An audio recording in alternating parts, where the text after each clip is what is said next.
참 반갑습니다. 정말 이 자리를 가득 채우셨군요. 이 전국 장도 수련회 때문에 10년 만에 경주에 다시 아침에 기차를 타고 내려왔습니다. 참 서울에는 어제 비가 참 많이 왔고 저녁에 후덥지근한 그런 날씨였는데 이곳에 오니까 자연은 더 푸르고 이렇게 좋은데 여기 이 장도 수련회가 열리는 이곳 행사장에 들어오니까 여기가 이렇게 좀 뜨겁고 은혜로워서 그 열기가 이렇게 아마 서울까지 전해진 것이 아닌가 하는 생각이 들었습니다. 오늘 새벽부터 아니 어제부터 이제 귀한 말씀으로 또 은혜가 넘치는 시간들을 쭉 보내셨을 텐데 오늘 제가 좀 나누게 될 이야기는 좀 이렇게 은혜로 가슴으로 뜨겁게 받는 이야기보다는 좀 여기 계신 장로님들 머리로 이게 또 약간 좀 이렇게 냉정하게 받아보셔야 되는 그런 이야기를 전하게 될 것 같습니다. 저는 지금 기독교 환경운동연대라는 단체에서 일을 하고 있고요. 그리고 또 저희 교단 기후위원회, 이번에 특별위원회로 이번 총회 회기 때 만들어진 위원회인데 전문위원으로 참여를 하고 있습니다. 저희 기독교 환경운동연대가 사실은 올해 40년이 된 단체입니다. 한국 사회에서 환경 문제를 제일 처음 이야기하는 것이 바로 저희 기독교 환경운동연대였고요. 그래서 우리 한국 사회의 교육, 의료 이런 것들이 사실은 다 교회의 기독교 신앙으로부터 시작한 것처럼 우리 한국 사회 환경운동도 사실은 교회에서부터 시작한 교회가 제일 먼저 첫 걸음을 놓았던 사회운동입니다. 지금 이 기후위기 시대에, 이 환경위기 시대에 사실은 이 교회가 이 환경 문제를 어떻게 받아들이고 또 어떻게 대응하는가가 그래서 사실 중요한 것이고 지금 여러 가지 이제 정부나 기업이나 여러 사회나 또 학계나 많이 기후위기에 대한 고민들과 걱정들 또 많은 대책들을 세우고 있는데 저는 가장 먼저는 교회에서 이렇게 뜨겁게 기도하시는 우리 장로님들 또 목회자들 또 교회 신앙인들이 하나님의 창조 세계를 지키기 위해서 교회가 어떻게 하느냐, 어떤 일들을 하느냐에 따라서 우리 한국 사회 환경운동도, 환경정책도 상당히 달라질 수 있을 거다라는 생각을 하고 있습니다. 그래서 저는 오늘 이 자리에서 먼저 우리가 지금 경험하고 있는 이 기후위기가 도대체 어떤 일들인지 그리고 또 이것이 앞으로 우리 교회에 어떤 영향으로 다가올 것인지 그래서 우리 교회가 이 기후위기 상황을 어떻게 감당해야 되는지에 대한 이야기를 제가 가지고 있는 짧은 지식을 통해서 여기 계신 장로님들과 함께 나누려고 합니다. 이게 영상 양쪽으로 있어서 가운데 계신 분들이 오히려 조금 손해를 보시는 것 같습니다. 하지만 영상을 안 보시더라도 이 화면을 안 보시더라도 다 충분히 들으실 수 있게 강의는 진행을 하도록 하겠습니다. 올해 1월 달쯤이었죠. 아마 뉴스에서 꿀벌들이 사라졌다 그 이야기를 많이 들으셨을 것 같습니다. 양봉하시는 분들이 벌통을 열었는데 벌들이 갑자기 다 없어져 버린 겁니다. 이 녀석들이 다 어디 갔나 막 찾아 헤맸는데 보니까 옆집에 그 양봉업자들도 물어보니까 벌이 없어졌다고 하고 더 건넌 마을에 가서 물어보니까 또 꿀벌이 우리 집도 사라졌다라는 겁니다. 그렇게 해서 전국에 그 사라진 꿀벌들이 한 78억 마리가 되었다라고 지금 정부에서 발표를 했습니다. 근데 이게 우리나라만의 일이었냐 하고 찾아보니까 지금 2010년 이후로 전 세계에서 꿀벌이 한 30%, 40% 정도의 개체가 감소하고 있다는 연구 결과들이 있는 겁니다. 아니 도대체 왜 멀쩡하게 꿀벌이 이렇게 사라지는 걸까? 꿀벌들이 다 어디로 가버리는 걸까? 하고 해서 정부에서 합동조사단을 구성해서 올 봄에 막 그 작업들을 했습니다. 근데 보니까 꿀벌들이 사라진 것이 약간 기후변화와 관계가 있다라는 것이 이 합동조사단의 결과였다는 겁니다. 근데 꿀벌이 사라지면은 가장 생기는 가장 큰 문제는 앞으로 꿀이 귀해지는 거겠죠. 근데 꿀이 귀해지는 것만이 문제가 아니라 사실은 꿀벌이 전 세계에서 사람들이 먹는 100대 작물의 한 70% 가까이를 꿀벌이 다 수분을 해서 열매가 열리게 된다는 거죠. 그러니까 꿀벌들이 사라지면 어떤 일들이 일어날까요? 그만큼 우리가 먹는 식량들이 생산이 줄어들게 된다는 겁니다. 그래서 어떤 연구 결과에 의하면 이 꿀벌들이 만일 다 사라져버리면 전 세계의 기아 인구가 영양실조가 140만 명 정도가 더 늘어날지도 모른다. 그런 연구 결과가 나올 정도로 사실 꿀벌이 우리 인간 생활과 아주 밀접한 관계가 있었다라는 그 사실 때문에 정부에서도 화들짝 놀라서 꿀벌들이 왜 사라졌는지를 연구를 했던 거죠. 그런데 꿀벌이 기후변화와 무슨 관계가 있을까? 참, 이 기사를 보면서 꿀벌들의 삶에 대해서 아주 무척 놀랐는데, 꿀벌들이 벌통 안에 들어가면 가만히 이게 쉬고 있는 게 아니더라고요.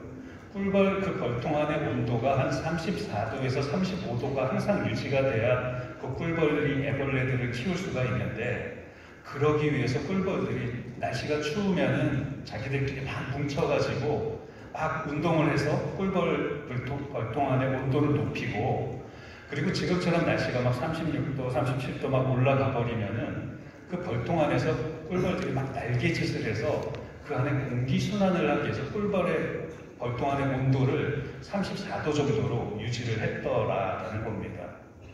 근데 날씨가 이렇게 폭염이 계속되고 그러니까 꿀벌 안에서 이렇게 날개짓을 계속하던 꿀벌들이 결국에는 지치고 힘들어서 건강 상태가 안 좋아진 데다가 이렇게 날이 습해지고 이게 점점 날씨가 더우니까 꿀벌에 붙어서 자는 기생충들이 막 이제 많아진 겁니다.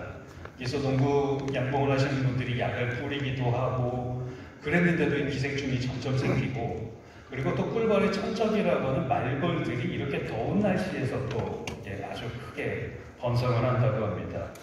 그런 문제 때문에 꿀벌 78억 마리가 지난 겨울에 갑자기 사라져 버렸다라는 그런 놀라운 연구 결과가 발표가 되었다는 거죠.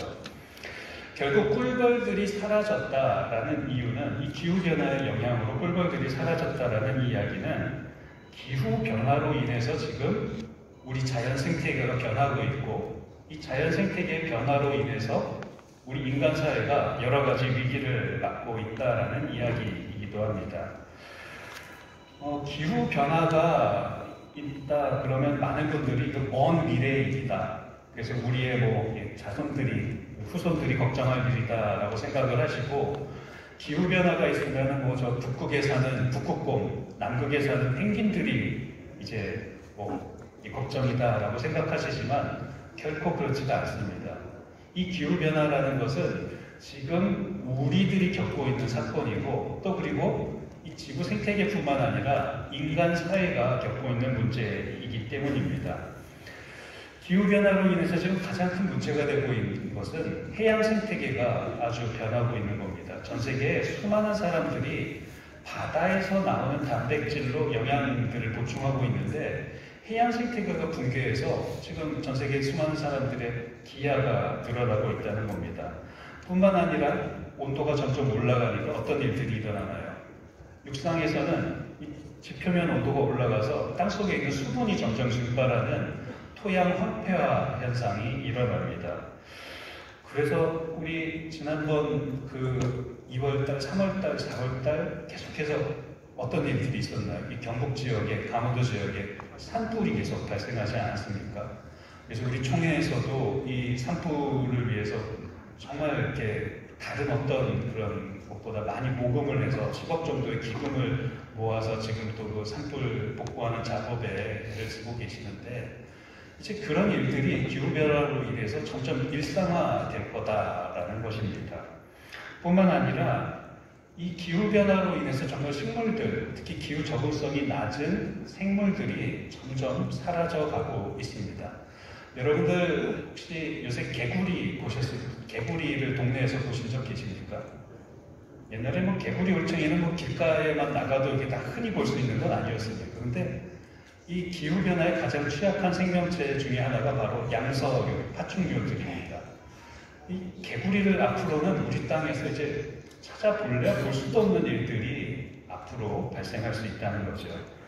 이런 자연 생태계의 변화로 인해서 가장 큰 문제를 겪는 것은 바로 우리들, 지금 우리 인간 사회입니다.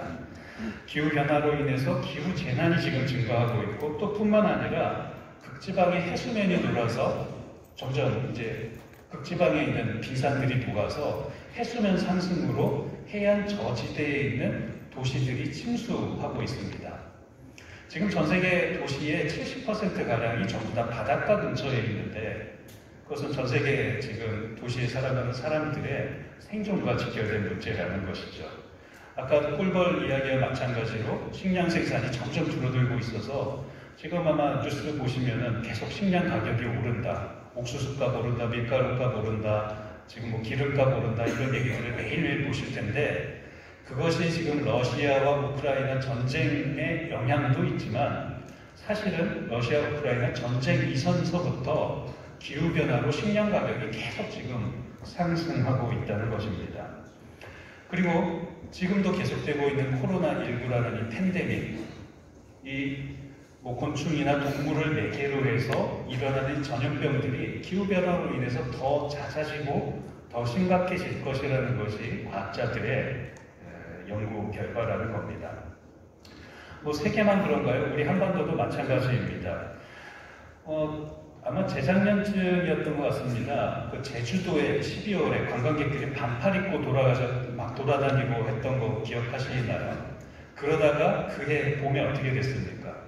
이제 막 꽃이 필 무렵에, 과일나무들 꽃이 필 무렵에 전국적으로 냉해가 찾아왔습니다. 그래서 뭐 과일, 꽃들이 다 떨어지고 그래서 과수농가들이 정말 어려움을 많이 겪으셨죠. 지금 뭐 엊그제까지만 해도 날씨가 35도 이렇게 가까이 됐는데 지금이 엊그제까지만 6월 달이었습니다. 6월 달에 이렇게 뜨거웠던 날씨가 계속된 게 기상청 이래 지금 두 번째라고 오늘 뉴스에서 발표가 됐더라고요. 여름이 폭염이 지금 6월부터 거의 11월까지 계속되고 있는 상황이라는 것이죠. 이 여름이 길어지면서 장마라는 것이 있었는데 지금은 장마철이 따로 없습니다. 비가 내리고 싶을 때 지가 알아서 국지적으로 집중호우가 내려서 이 기후재난이 홍수 피해가 커지고 있다는 상황입니다. 올 봄에 지금 이 남부 지역으로 계속 이 가뭄이 이어지고 있는데 이런 가뭄이 계속되다가 갑자기 또 비가 쏟아져 내리고 이런 일들이 예전에는 우리가 겪지 못했던 이 기후 상황이 지금 계속되고 있다는 겁니다. 이로 인해서 농민들이 아주 좀 어려움을 많이 겪으신 것뿐만이 아니라 야외에서 활동을 해야 되는 노동자들 또 뿐만 아니라 이게 좀 어려운 기후 취약계층이라고 저희는 이야기하는데 쪽방에서 살아가는 좀 냉난방을 하기가 좀 어려운 환경에 계시는 분들의 질병과 사망사고가 점점 늘어나고 있다는 겁니다. 그럼 도대체 왜 이런 기후변화들이 일어나는 걸까? 그 이야기를 좀 간단하게 하려고 합니다. IPCC라는 곳에서 이 기후변화에 관한 전문가 패널이라는 여기가 뭐 하는 데냐면 전 세계의 기후과학자들이 모여가지고 전 세계의 기후와 관련된 연구 결과들 그리고 전 세계의 경제 상황에 대한 여러 자료들을 모아서 한 5년 주기로 이 보고서를 제출하는 기관입니다. 여기서 이제 보고서를 쭉 제출하고 올해 이제 6차 보고서가 이제 발표가 되고 있는데 이 보고서에 가장 중요한 내용은 1990년대부터 지금까지 거의 한 30년 동안 5년 간격으로 계속 보고서가 발표되고 있는데요. 이 보고서에서 제일 중요한 핵심적인 내용이 뭐였냐면 도대체 기후변화가 왜 일어나고 있는가라는 거였습니다. 과학자들이 처음에는 기후변화가 이거 어쩌면 인간들 때문에 기후변화가 일어나는 걸 수도 있겠다. 그러다가 그 다음 보고서에는 기후변화가 인간들에 의해서 일어난 것 같은데 그 다음 보고서에서는 기후변화가 인간들에게서 발생한 것이 좀 분명해 라고 그러다가 이번 6차 보고서에서는 기후변화가 인간 활동으로 인해서 발생한 것이 명백하고 과학자들은 뭐 여기 또 많은 또 과학 전공하시는 장님들 계시겠지만 뭐 명백하다, 확실하다 이런 말 잘 안 쓰지 않습니까? 뭐 확률로 얘기하는데 이건 거의 99%의 확률로 그렇다라고 이야기를 하고 있고, 그리고 기후변화의 속도가 과학자들이 예측한 것보다 지금 더 빠르게 진행되고 있다라는 것이 가장 최근에 발표된 이 IPCC의 보고서의 내용이라는 겁니다. 그럼 도대체 기후변화가 왜 일어나는 걸까? 라는 그 궁금함이 생기는데, 이 인간 활동이라는 것이 뭐냐 하면 인간이 화석연료, 그러니까 석탄, 석유, 가스를 너무 많이 사용해서 대기 중에 온실가스가 많이 늘어나서 이 태양열을 온실가스가 꼭 붙잡고 있기 때문에 지구의 온도가 점점 뜨거워지고 있다는 것이 과학자들의 연구 결과입니다. 그래서 대표적인 그 온실가스가 이산화탄소라는 것이고, 그리고 뭐 이산화탄소뿐만 아니라 메탄 뭐 이런 것들이 지금 지구의 이 온도를 높이는데 아주 큰 영향을 주고 있다는 겁니다. 지금 뭐 보이시는 이 표가 뭐냐 하면 대기 중에 이산화탄소 농도에 따라서 지구의 평균 온도가 점점 오르고 있다는 것을 보여주고 있는 표입니다. 근데 뭐 이것만 가지고 그러면 뭐 이산화탄소 농도가 증가한다고 지구의 온도가 오르는 거냐? 이건 뭐 일시적으로 그런 걸 수 있지 않느냐? 200년 동안 뭐 그런 일이 우연히 일어날 수도 있지 않냐라고 이야기를 했는데, 하는 사람들이 있는데, 이 다음 표를 보면 또 여러 가지 생각이 달라질 것 같습니다. 이게 뭐냐면 이제 한 80만 년 동안 과학자들이 참 이런 것도 연구를 합니다. 북극에, 남극에 가서 이제 빙산, 그 빙하에 얼음을 쫙 해서 이제 연구를 하면은 이 얼음이 쌓였을 때 이산화탄소 농도를 다 이제 측정을 할 수 있다고 하더라고요. 그래서 80만 년 동안 지구의 이산화탄소 농도를 쭉 한번 이렇게 연구를 해봤는데, 지금 80만 년 동안 대기 중에 이산화탄소 농도가 300ppm을 넘은 적이 한 번도 없었다라는 겁니다. 근데 가장 최근에 연구 결과에 의한, 조사 결과에 의하면 지금 지구 이산화탄소의 농도가 420ppm이 됐습니다. 그러니까 지구 한 80만 년 동안 이런 일이 한 번도 없었는데 지금 이 이산화탄소 농도가 가장 높은 시기가 되었고, 마침 지금 이런 기후변화가 일어나고 있다는 겁니다. 그래서 이 산업혁명 이후, 그러니까 인간이 화석연료를 사용한 그 한 200년 전 이후보다 지금 지구 평균 온도가 1.1도 정도 올라서 지금 전 세계 지구 표면의 평균 온도가 한 14.9도가 되었다라는 것이 이 과학자들의 연구 결과입니다. 그럼 이산화탄소를 얼마나 많이 배출하길래 막 이런 일들이 일어날까? 그래서 과학자들이 그걸 또 연구를 해봤습니다. 그랬더니 한 해마다 전 세계에서 배출하는 이산화탄소 양이 365억 톤. 근데 아까 이산화탄소 말고 또 메탄이나 또 여러 가지 온실가스가 있다고 했지 않습니까? 그거를 전부 다 이산화탄소 양으로 환산을 해봤더니 한 500억 톤 가량이 해마다 지금 대기 중으로 막 배출이 되고 있다는 것이죠. 근데 이 이산화탄소의 양이, 배출되는 양이 그 산업혁명 이후로 한 번도 줄어든 적이 없었습니다. 물론 일시적으로 몇 번 이렇게 조금씩 막 2%, 3%, 4% 이렇게 줄어든 적이 있었는데, 그때가 어떤 때냐면 주로 전 세계 경제 활동이 되게 위축됐을 때입니다. 뭐 오일 쇼크가 있었을 때, 경제 위기가 있었을 때, 그리고 가장 최근에는 코로나19로 전 세계 기업이나 생산 활동이 줄어들었을 때 7% 정도가 줄어들었고, 나머지 시기는 거의 일정하게 이산화탄소 배출량이 계속 늘어나고 있다는 것입니다. 그러면 누가 이렇게 이산화탄소를 많이 배출하는 거야? 그걸 또 과학자들이 또 연구를 했습니다. 보니까 대부분의 이산화탄소는 우리가 에너지를 사용하는 데서 배출이 됩니다. 그러니까 뭐 석유와 석탄, 이 가스들을 직접 이게 연소해서 에너지를 만드는 곳에서 이산화탄소가 배출이 됩니다. 에너지 소비 분야에서 73% 정도의 지금 이산화탄소가 배출되고 있고, 그 중에서도 그 산업 분야에서 또 이 건물 분야, 그러니까 우리들이 집을 냉난방하는 데도 한 17% 정도, 그리고 수송 분야, 그러니까 뭐 자동차 타고 왔다 갔다 뭐 물건을 이렇게 배로 실어 나르는 그런 데서도 이산화탄소 배출이 한 16% 정도 되고, 그리고 또 놀라운 거는 토지, 농업 분야에서도 한 18% 정도 이산화탄소가 배출되고 있습니다.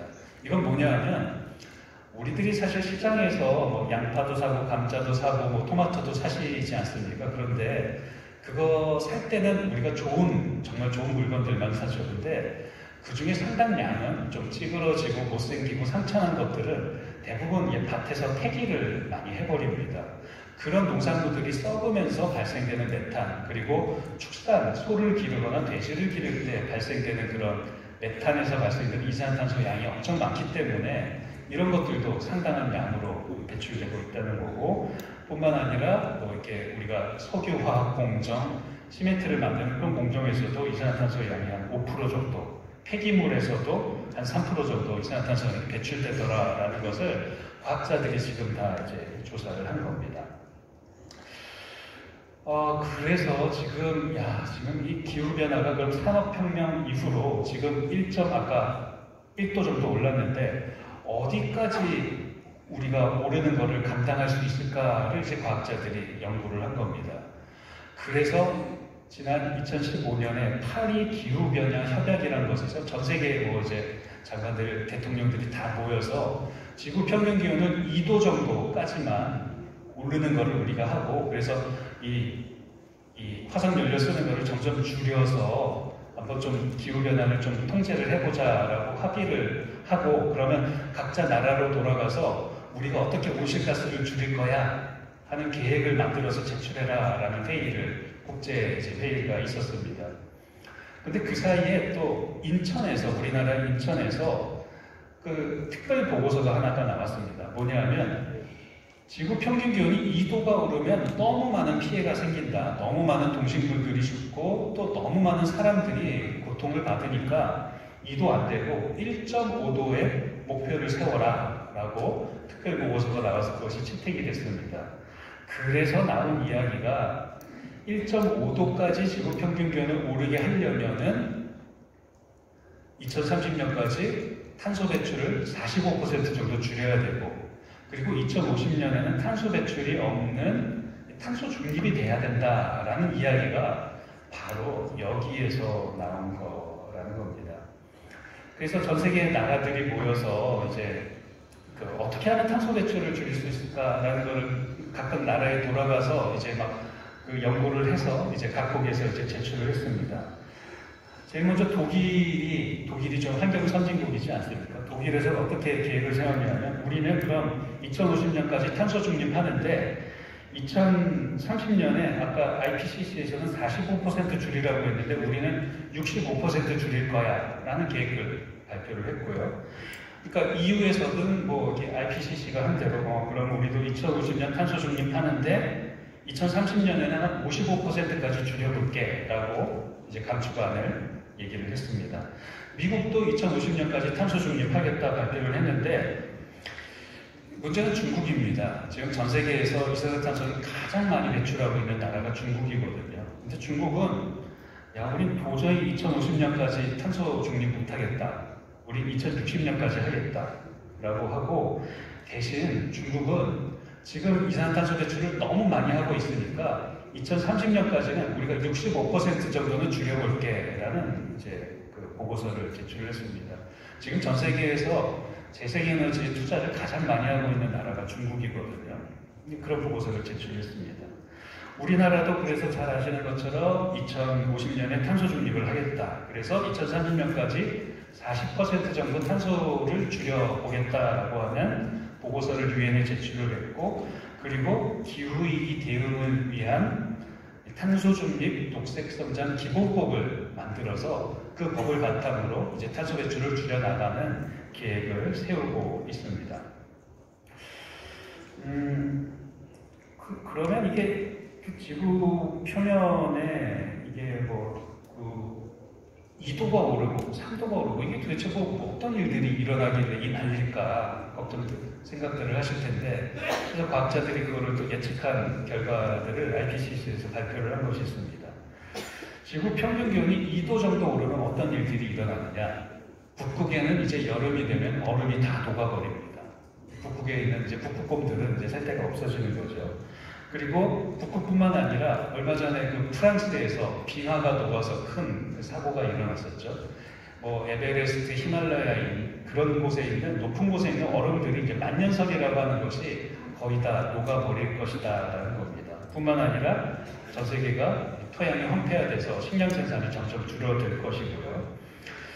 이것이 지금 뭐 보통 이제 지구의 그 2도 정도를 온도 상승을 억제했을 때 일어나는 피해이고, 근데 지금 전 세계에서 이 온실가스 배출을 줄일 거야 라는 계획대로 한 거를 다 모아봤더니 한 3도 정도 온도 상승이 된다라는 겁니다. 전 세계 각국에 돌아가서 자발적으로 감축 목표를 가져왔는데 그것이 썩 신통하지가 않았던 거죠. 그래서 3도 정도 온도가 오르면 어떤 일들이 일어나느냐. 이때는 지금은 산불이 뭐 이제 시베리아나 이렇게 건조한 지역에서 주로 일어나는데 3도 정도 오르면은 열대우림, 우리가 잘 알고 있는 아마존, 이 동남아시아 산에서도 산불이 막 일어나기 시작할 거다라는 겁니다. 뿐만 아니라 이제 대규모의 식량 생산이 줄어들어서 식량을 둘러싼 여러 가지 전쟁과 갈등들이 일어날 것이다라는 것이 지금 과학자들의 예측 결과이고요. 그런데 만약 우리가 온실가스를 줄이지 않고 지금처럼 그냥 막 사용을 한다면 아마 4도 정도 지구 평균 기온이 오를 겁니다. 4도 정도 오르면 어떤 일들이 일어나냐. 아까 이야기했던 해안 저지대에 있는 도시들이 대부분 침수하게 될 것이고, 또 토양의 사막화로 전통적인 농업은 더 이상 진학하기 어려워질 것이다라는 것이 예측입니다.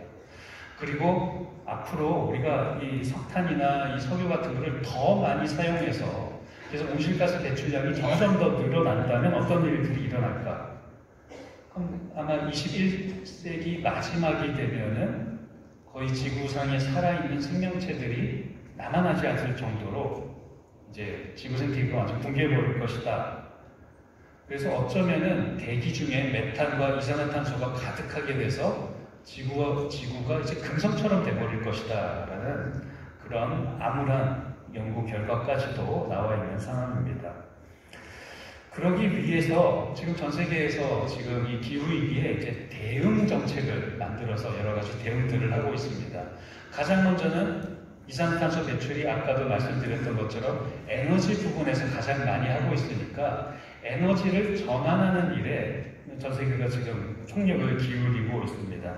그래서 화석 에너지, 석유, 석탄, 우리 천연가스 사용을 점점 줄이려고 애를 쓰고 있고, 대신 그 에너지를 이제 재생 에너지로 얻으려고 많은 노력들을 하고 있습니다. 그리고 또 뿐만 아니라 지금 현재 산업 구조는 에너지 배출이 너무 많을 수밖에 없는 구조니까 산업 구조를 바꿔나가는 일들을 하고 있습니다. 여러분들 아마 많이 들어보셨을 겁니다. 뭐 ESG 경영이니 또 뭐 R200 프로그램이니 이런 것들이 사실은 탄소 배출을 줄이기 위한 기업과 이 산업 구조를 바꾸기 위한 여러 가지 방법들이라는 거죠. 그리고 아직까지 이제 실현되지는 않았지만 조만간 탄소 배출에 세금을 매기는 이 탄소세 제도가 전 세계적으로 이제 통용이 될 거라는 겁니다. 근데 이게 참 우리나라에서는 이게 참 힘든 일입니다. 우리나라의 산업 구조가 여러분들 잘 아시는 것처럼 이 중화학공업이 많고 뭐 조선, 반도체 이런 것들이 사실은 에너지를 상당히 집약적으로 사용하는 구조이기 때문에 우리나라가 유럽처럼 막 한꺼번에 탄소 배출을 60%, 50% 줄이지를 못하는 이유가 바로 여기에 있습니다. 그렇기 때문에 사실 기후 위기로 인해서 경제적인 그 위기 상황을 겪게 될 가장 대표적인 나라로 많은 전 세계의 많은 경제학자들과 과학자들이 우리 한국을 지목하고 있습니다. 첫 번째 이유는 우리나라의 산업 구조가 에너지를 가장 많이 쓰는 그런 산업 구조이기 때문이고, 또 하나는 우리나라가 식량 자급률이 20% 정도가 되지 않습니다. 그러니까 식량 가격이 계속 오르면은 경제적으로 위기를 겪을 수밖에 없는 것이 한국의 상황이니 한국이 빨리 이것들을 대비해라 라는 것이 많은 기후학자들의 권고입니다. 또 기후 위기에 대한 대응은 한 가지는 이렇게 에너지를 줄이는 것, 기후 어떤 우리 산업 구조를 바꾸는 것이지만 또 한 가지는 저는 이게 더 중요하다고 생각합니다만 우리의 인식을 바꾸는 것입니다. 여러분 인류세라는 이야기를 많이 들어보셨을 것 같습니다.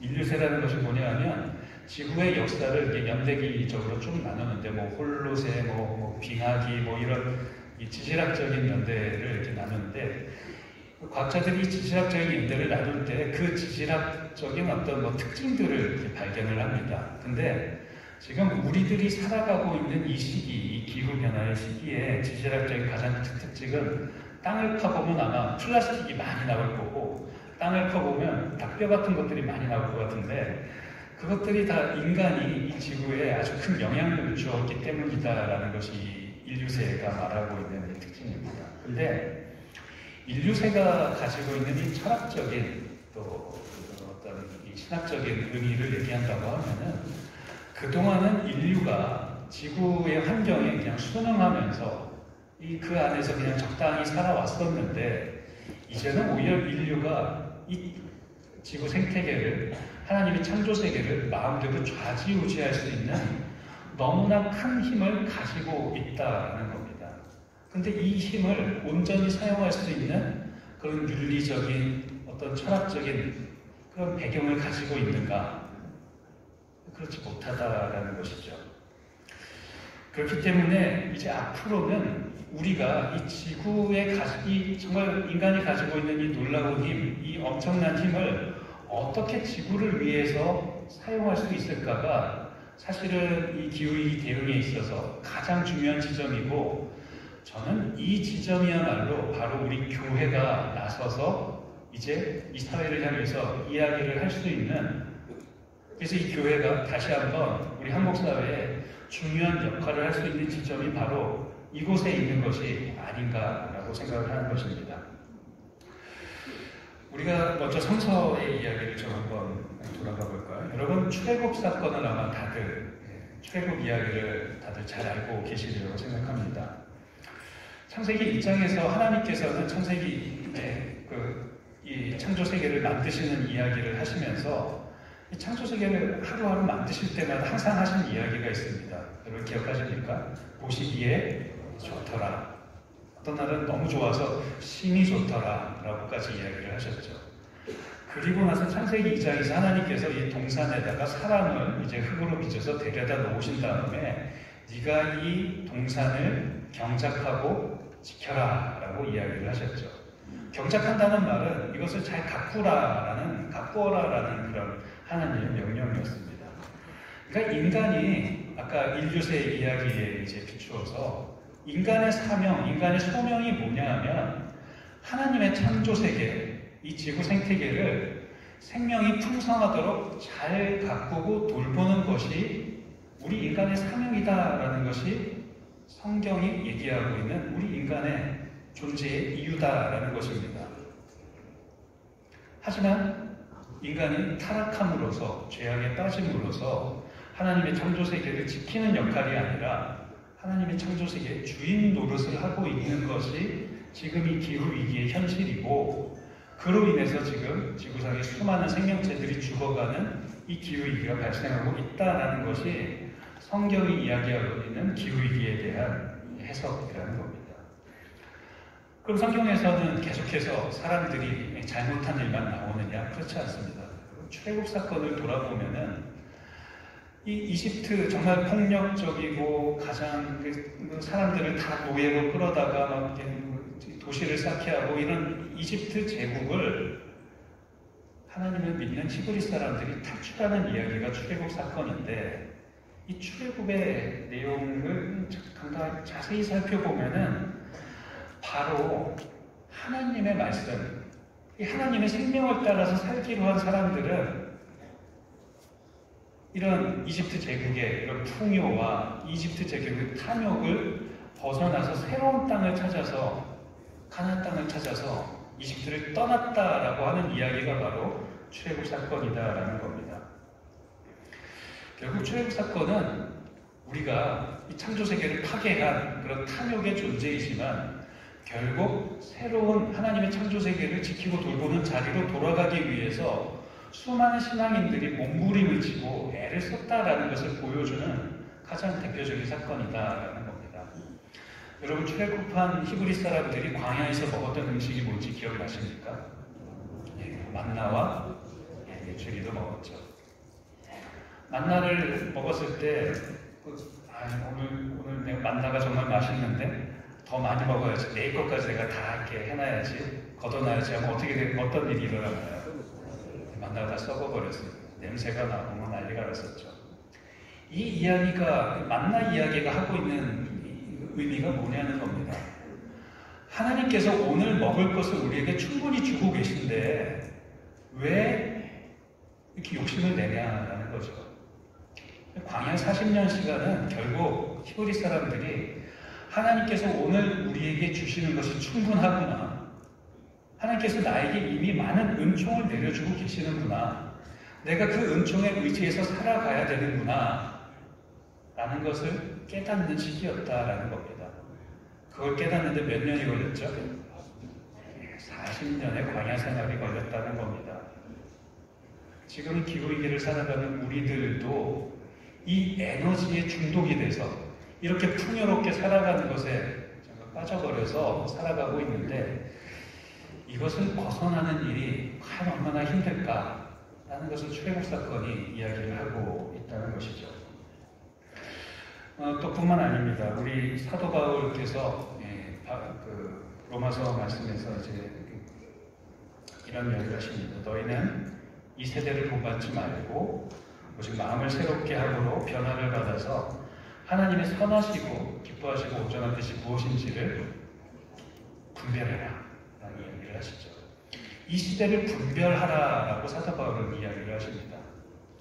과연 이 시대가 하나님의 창조 세계를 지키고 돌보는 세대인가? 아니면 우리가 하나님의 창조 세계를 마음대로 파괴하는 그러한 시대의 삶에 그냥 순응해서 살아가고 있는가? 이 기후 위기가 지금 우리에게 신앙의 질문을 던지는 것은 과연 우리의 삶이 하나님을 기쁘게 하는 삶인가? 를 우리가 한번 분별해 봐라라는 것입니다.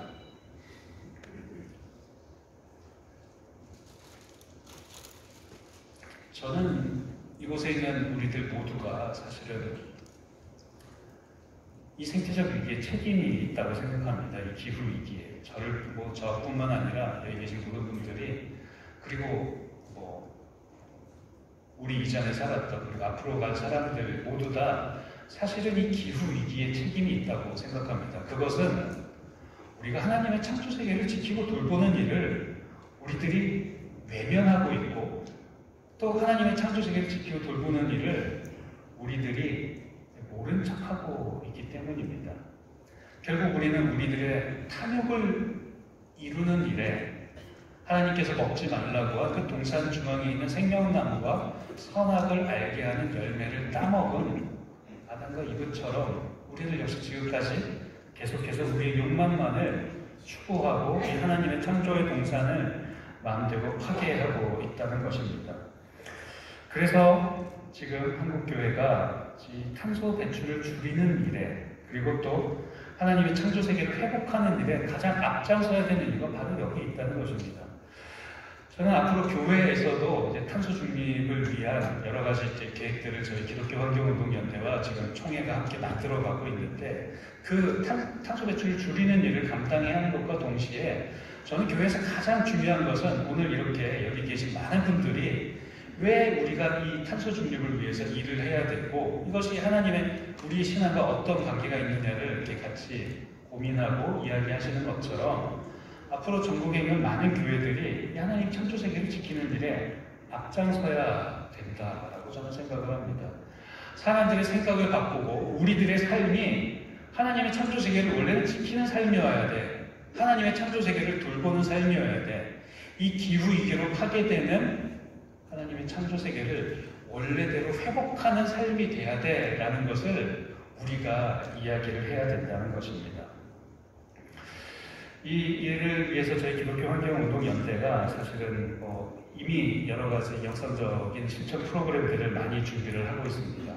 녹색 교회들을 만들고 그리고 환경주의 예배를 드리고 또 여러 가지 이제 환경 실천에 관한 자료들을 만들어서 전국 교회로 배포를 하고 있는데 그것이 각각 교회 현장까지는 좀 전달되지 않는 것 같습니다. 총회에서는 여러 자료를 만드는데 그러니까 총회에 있는 자료들을 이제는 여기 장로님들이 좀 먼저 좀 찾아보시고 그 내용들을 교회에 우리가 어떻게 전할까를 한번 좀 먼저 좀 나서주시면 참 감사할 것 같습니다.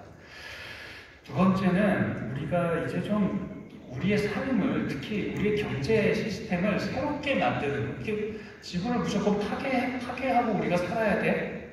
그런 거 말고 지구도 살리고 우리의 삶도 더욱더 행복할 수 있는 그런 새로운 경제 시스템을 만드는 것에 우리들이 더 많은 기도를 해야 되겠다라는 겁니다. 그리고 또 마지막으로 한 가지는 우리가 하나님의 창조 세계를 직접 회복하는 일에 앞장서자라는 겁니다. 저희 기독교 환경운동연대가 10년 전에 몽골에 10만 평의 땅을 빌려서 나무 심는 일을 시작했습니다. 왜 몽골이냐면 몽골이 전 세계에서 기후재난이 가장 심한 국가라고 유엔이 지정을 했기 때문입니다. 예전에 다 초원이었던 땅이 점점 이제 황무지가 되고 있고 그곳에 저희가 뭐 더 나무를 심어서 더 좋은 일들을 할 수 있는 곳이 있겠지만 몽골에 우리가 나무를 심어서 회복을 한다면 하나님의 창조의 동산을 회복을 한다면 다른 곳에서도 아마 다 똑같이 할 수 있을 거야 라는 생각으로 10년 전에 몽골에 나무를 심었습니다. 몽골에 나무 심는 일이 얼마나 어려운 일이었냐면요. 몽골은 겨울이 되면 영하 40도까지 떨어지고 이 나무가 자랄 수 있는 기간이 6월, 7월, 8월 딱 요 3달입니다. 우리나라보다 그래서 나무가 한 절반 정도밖에 자라지 않습니다. 근데 10년 동안 저희가 기도하면서 정말 나무 한 그루 한 그루를 붙잡으면서 해마다 2,000그루씩 나무를 심으면서 이 일을 했더니 10년이 되니까 그 땅이 점점 이제 숲으로 바뀌는 겁니다. 저희가 10만 평 땅에 이렇게 울타리를 쳐놨는데 그 울타리 안에만 풀들이 자라고 새들이 날아오고 동물들이 살아가는 작은 숲이 만들어지고 있다는 겁니다. 이 말은 반대로 우리가 노력하면은 하나님의 창조 세계를 지키기 위해서 애쓰고 노력하면은 하나님께서 우리에게 그 태초의 모습대로 나무를 심고 가꾸시는 그 하나님, 이 동산을 가꾸신 하나님께서 우리가 그 일을 할 수 있도록 은총을 베풀어 주신다는 것이고 정부에서 이 은총의 숲이 사실은 우리 한국교회가 해외 선교를 얼마나 많이 하고 있습니까? 해외 선교지마다 이 은총의 숲이 확장돼야 된다라는 생각을 하고 있습니다.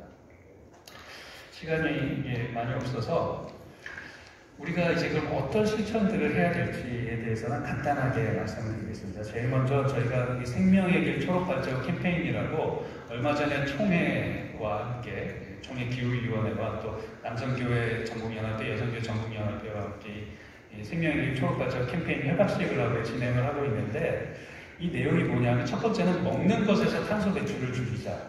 고기에서 탄소 배출이 이렇게 채식을 할 때부터 탄소 배출이 많거든요. 그러니까 고기를 조금씩 줄이자라는 것과 이 해외에서 수입되는 데서 탄소 배출이 많이 되는 음식 말고 탄소 배출이 적은 음식을 먹자라는 것이고요.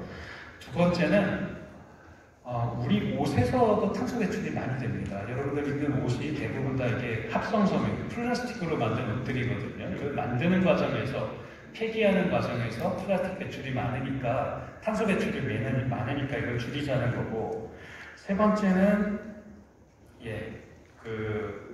우리 집에서 이제 불필요한 물건들을 좀 덜어내자라는 겁니다. 저희 대한예수연합 총회 6월 첫째 주 환경주일의 제목이 경건과 절제의 환경주일입니다. 그러니까 우리가 경건과 절제의 삶을 살아가자는 거죠. 물건 막 쌓아놓는다고 우리가 행복한 거 아니란 건 알지 않습니까? 하나님 앞에 온전히 우리가 설 때 행복한 것이지 이 세상의 물건들이 우리를 행복하게 하지 못한다라는 것을 우리 삶으로 고백하자는 겁니다. 그리고 또 저희가 얘기한 게 이제 대중교통을 더 많이 이용하자, 자가용보다 그런 내용이 있고요. 또 한 가지는 그린 에너지라고 해서 재생에너지를 확대하는 일에 교회들이 좀 앞장서자는 겁니다. 제가 목동에 있는 교회를 방문했는데 교회 벽면에 전부 다 태양광 패널을 붙여서 그 교회에서 사용하고 있는 전기를 다 그 태양광 에너지로 사용을 하고 남는 전기는 팔아서 그걸로 장학 사업을 하고 있더라고요. 이제 그런 일들이 점점 이제 활발해질 것이다라는 겁니다. 그리고 이제 우리가 이제 영상이나 에너지 많이 소비하는 것보다 좀 이제 책을 읽고 숲을 가꾸는 일들을 하자. 그리고 마지막으로 우리의 경제, 우리의 삶의 모습을 점점 하나님께서 원하시는 것으로 바꾸어 나가자라는 것입니다. 마지막 이야기를 이제 하겠습니다. 지금 전 세계에서 탄소 배출을 누가 가장 많이 하고 있는가를 보니까 전 세계의 소득 상위 10%가 전 세계 탄소 배출의 한 절반 정도를 하고 있습니다. 근데 전 세계 가난한 사람들 10%가 배출하는 탄소의 양은 채 1%가 되지 않습니다.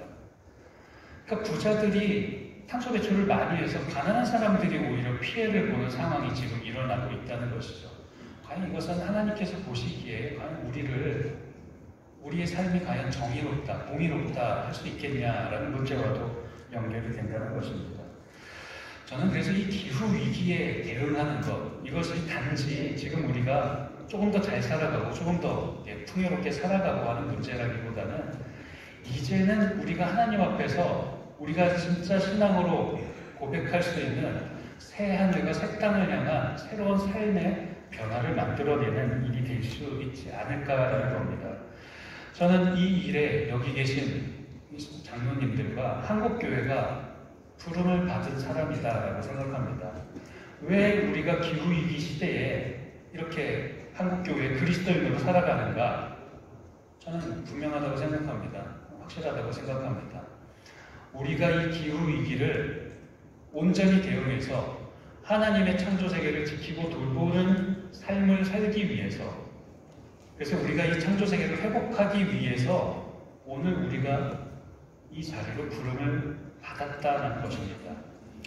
한국교회가 선교 초기에 학교를 세워서 병원을 세워서 수많은 사람들이 너도 나도 할 것 없이 교회를 찾아와서 이 신앙인이 되고자 애를 썼습니다. 저는 이 기후위기 시대에 우리 한국교회가 이 기후위기 대응으로 사람들의 생각을 바꾸고 또 우리의 삶을 바꾸는 일에 앞장섬으로써 다시 한번 이 기후위기 시대의 희망은 교회에 있구나. 한국교회가 나서니까 이 기후위기가 온전히 이제 방향을 잡아서 하나님의 창조세계를 회복하는 일로 나아가게 되는구나라는 이야기를 들을 때만이 한국교회가 21세기에 이 선교적 소명을 감당할 수도 있게 될 것이라고 생각을 합니다. 모쪼록 이 자리에 함께 하신 수많은 장로님들께서 앞으로 이 기후위기 문제에 대해서 교회가 앞장서는 일에 마음을 더욱더 쏟아주시고 또 함께 기도해 주시고 하나님의 창조세계를 회복하는 일에 더욱더 많은 지혜와 힘을 모아주시기를 간절히 부탁드립니다. 마치겠습니다.